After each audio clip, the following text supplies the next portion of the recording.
প্রজাপতিগণের অধিপতি উৎপন্ন হল।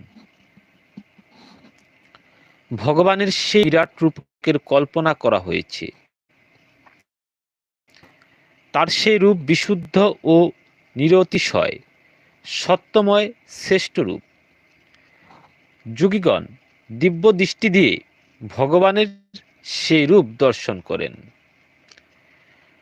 ভগবানের সেই রূপ অসংখ্য পদ, উরু, হস্ত ও মুখ থাকায় তা অতিশয় আশ্চর্যজনক।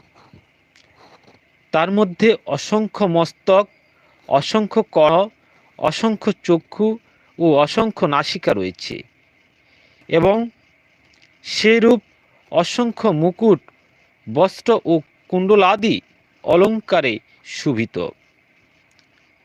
ভগবান সেই পুরুষরূপ